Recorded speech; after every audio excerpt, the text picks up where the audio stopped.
Morning. Morning. Set into the K-Wave News Zoom room. Get right into it, where we have Kevin Lujan Lee and his gangs here. They're doing a survey, guys. Kevin goes over at MIT. Wow. I don't think I ever interviewed anyone from MIT, but they're doing this big survey that's focusing on those who identify as Chamorro and ask questions about what Chamorros think, what they care about, what they want for their future. And the survey is about 2/3 underway, and I wanted to just kind of jump in because I know you ladies don't have a lot of time. With research assistants, Aria. Is it Aria? It's Aria. Aria. Ooh, close. It's okay. And Nikki. Good morning, ladies. Good morning. Morning on you. So let's just get right into it. You guys have been passing this survey around, seeing some of the responses, and just if you could, in looking at the data, because I know it's not completed yet, but what are some of the things that you're hearing from those people who identify as Chamorro about the things that they care about, not just today, but for tomorrow as well?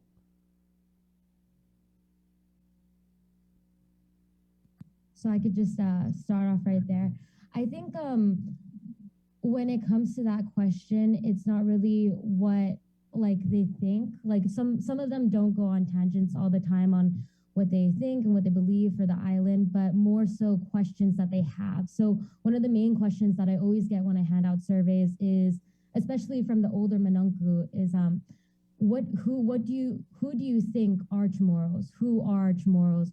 And who should identify as them? And I feel, of course, a logical kind of answer that people usually give is what I gave, in my opinion, is they have ancestral lineage, they have blood of the Chamorro history and everything. But I found that in this research and in this survey, when I gave that answer, some people would get defensive about it.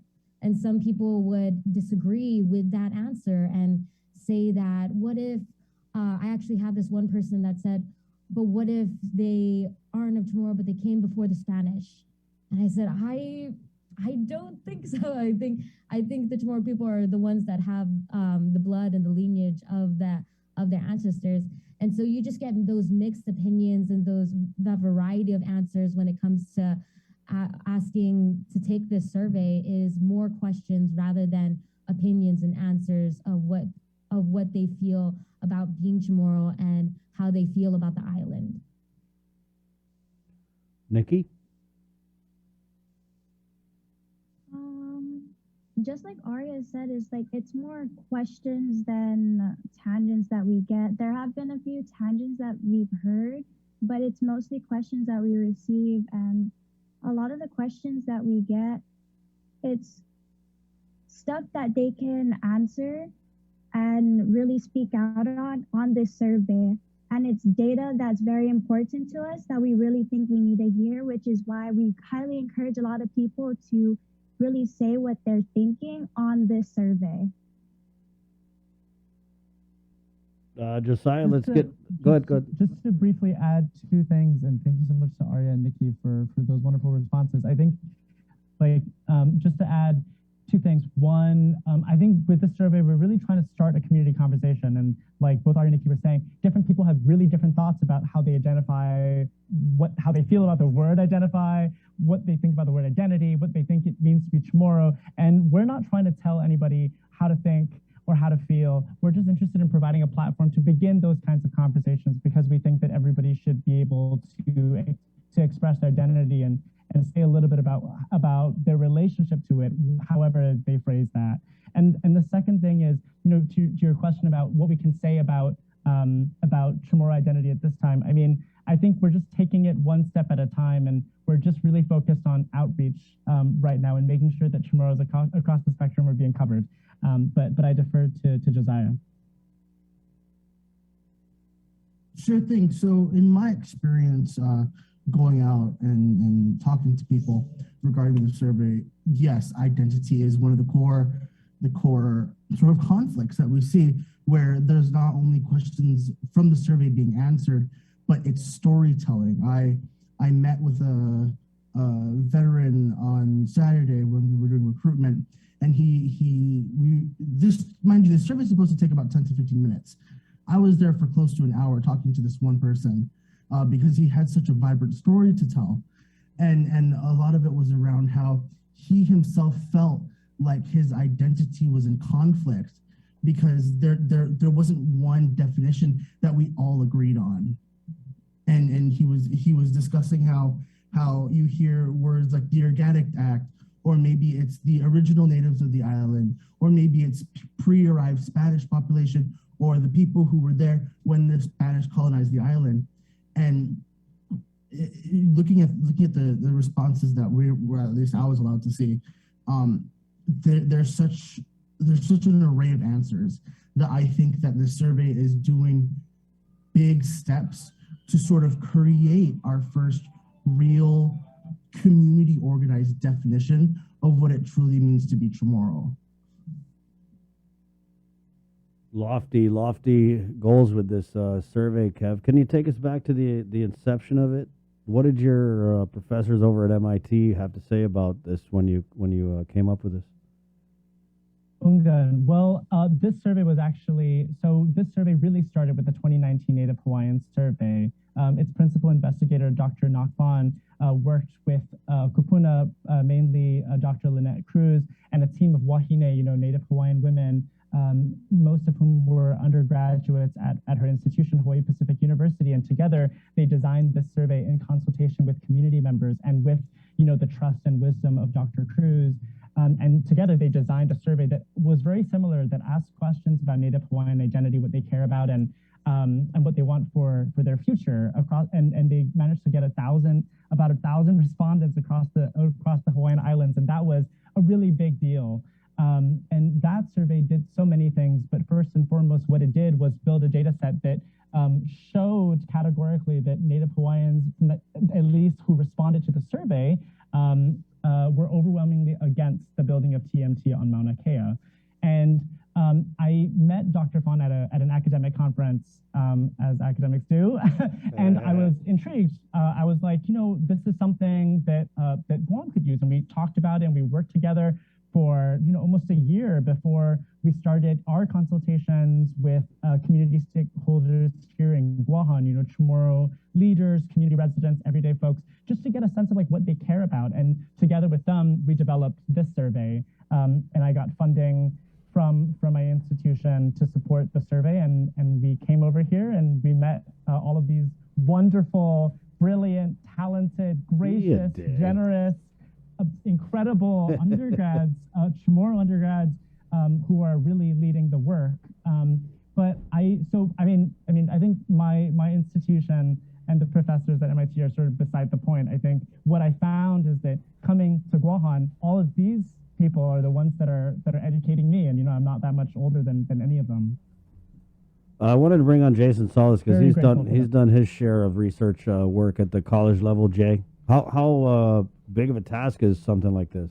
Well, I appreciate the fact that Kevin was talking about, the importance of building the data set and making sure you have, like a strong corpus of data to work with and everything. Because then after that, you can study trends. You can say, what tends to bubble up, what are more anomalies, and and what actually is going forward. The body of work that we can build on and everything. But Kev, just let me ask you, what were some of the methods in doing this? Were you approaching this from a statistical standpoint, or is this going to be used for other purposes besides your own? Absolutely. So I think right now we don't have concrete plans for the data because I think the Chamorros of Guahan should decide what the data is useful for, what kinds of questions they want to ask. And something that we're absolutely committed to doing is twofold. One, to release a community report in January that will actually provide summary statistics for every single closed-ended quantitative question, and all of the responses anonymized for all the open-ended questions, and there are 5 of those. And secondly, to work again in consultation with our brilliant research assistants and community residents here on Guahan to really think about how we can translate those findings into something that's useful for Chamorro peoples here. I am Chamorro, but I grew up in diaspora, and I really both Dr. Fawn and I are really committed to making sure that we stand in allyship and in solidarity with the Chamorros who were born and or raised Awesome. and for Now, our residents now let me ask you, here in Guam. But I'm so sorry. Please. Oh, no, I just wanted to open the floor. I know that Aria and Nikki might have to leave. And so I just wanted to open the floor just in case you have to leave to really share your thoughts on what you might want to do with the survey data. Because, I mean, you all, this survey compared to all of the ambitions and goals and dreams that these research assistants have, I mean, this survey is nothing. It's a baby step. And we'd love to hear from Aria, Nikki, and Josiah. So for me, I was actually doing a few papers on Guam when I was out at Hawaii Pacific University my first couple semesters of school. So I'm really excited to be able to use this data once it's released to the community, and all of the papers that I do have Guam referenced in the future. Aria? And just to continue off of that, so I'm actually not Chamorro, but I get to work with a team that's so great and is full of Chamorros. And so as Kevin said, since I'm one of the only, it's me and Nok that are actually not Chamorro on this team, that I get to stand in solidarity and allyship with them and grow. Since I was born and raised on island, I get to support and kind of enhance and amplify the community's opinions that I grew up with, and bring them to and help them bring to the next level of what they can do and what they can aspire to be. And when it comes to the research, I actually, when I was doing the survey, I met a lot of non-Chamorros, like a lot of the Filipino community that were like me, born and raised on Guam, but loved the island and wanted to do something to help the indigenous people of the island and support them in any way towards any self-determination that they had. And I think when it comes to this research, I want to kind of apply it to that ideal on how non-Chamorros can build this allyship and solidarity with the indigenous people and kind of research in that direction. Josiah? Yeah, so little story is that I'm actually a recent transfer to UOG. I spent a couple years out in Boston working on my undergrad degree. I'm still in undergrad. I'm a psychology major now at UOG. But back in my former university, I attempted to write a paper in which the topic was my home island. And I almost didn't meet my source count because, quite frankly, there wasn't enough information for me. And so I think this study to me is a step in that direction, where we can get the island in the academic sphere globally. And once that information is there, we can turn it into this, Dr. Fawn says knowledge is this weapon for us to use and get our names out there so that we can be recognized for once. Not just Chamorros, but the island itself can be recognized for what it is. And I would like to see the data do that. I do want to follow up and see this information evolve eventually into education materials and outreach towards issues that are needed. Very cool. And yeah, I wanted to ask if I could kind of extrapolate on what I was saying earlier too. Do you guys plan on making the data set an open resource where, because I'm totally loving this, how we say our fellow Pacific Islanders, maybe even not just this generation but going forward, might be able to use it for their own edification, their own research projects and everything. But you might get people from the policy making side, or you might get people computer dorks like me, and we might use it for data science, and we might come up with all these really cool wonky visualizations of the movement of our people and the migratory patterns, or age demographics, ethnic breakdowns, like things like that. Of course, that's all coming back to the fact of the data being ready available. So when it comes to the data set, would you consider making this an open and freely available resource? Hongan, yeah, I think that's something that Dr. Fawn and I are taking seriously and are actively talking to our community stakeholders about. I guess two things. One, by making the survey data set an open, once we anonymize it and everything, once you make it an open data set, not everybody has access to statistical tools, and not everybody will be able to analyze the data in ways that are sensitive to its nuances and intricacies. Sure. And so, and that leads me to my second point. We strongly believe that these issues that we're talking about, identity, what Chamorros want for their future, these are not elite issues. These are everyday issues for everyday people, and we want all Chamorros to be able to not only participate in the survey, but also to be able to access the data and ask questions of it.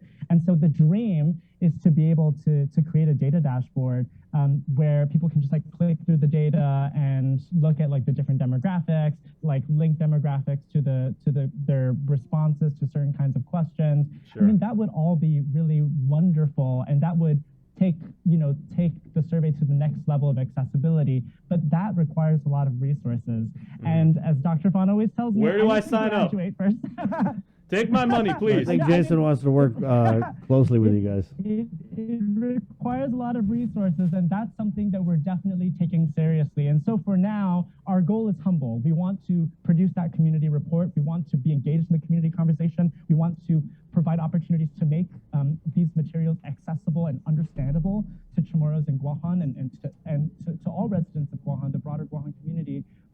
But that we can't make any promises now, because that requires a lot of resources, and we want to.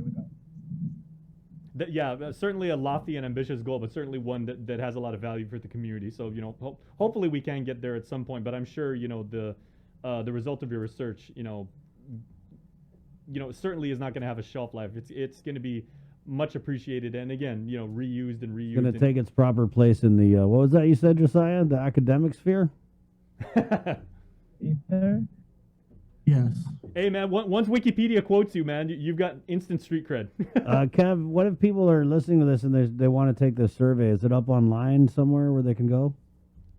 Absolutely. So they can go to guamstudy.org. It's the simplest possible URL, www.guamstudy.org, and they'll be able to take it there. Our survey platform predicts that it takes really only about 10 to 13 minutes. Don't want to rush through it. But like Josiah was saying, some people just think about it, and they start the survey and they look at the questions and they're like, wait, let me think about this, and then they come back, a couple of days later. But they can find it online, and something that we're really, really passionate about is making sure that our Manamko have a voice in this survey too, and not all of them might feel comfortable using a computer or might have access to a computer, especially working class Chamorros. And so something that we're also doing is reaching out to different organizations and dropping off paper surveys, and we can just pick them up a week later, a day later. We can stay at those organizations and wait for them. But that's something that we're starting the process for, and hopefully we can get paper surveys around the island as well. Excellent. Well, we just put the link to guamsurvey.org in our comment stream right here on Facebook Live and everything like that. So we hope it drives a bunch of respondents your way who are going to generate a ton of data that will be infinitely invaluable to our community. That's awesome. Thank you so much. Thank you, Kevin. Thank you, Josiah. Thank you, guys. You're very welcome. Thank you for having us. It's guamstudy.org. You pop it on there. This takes a few. I got it up. Yep. So I'll tell you what. When we do cover me, we'll all take the survey. Okay. Right now. Yeah. Sounds great. All right. All right. Good morning. It's 9:40.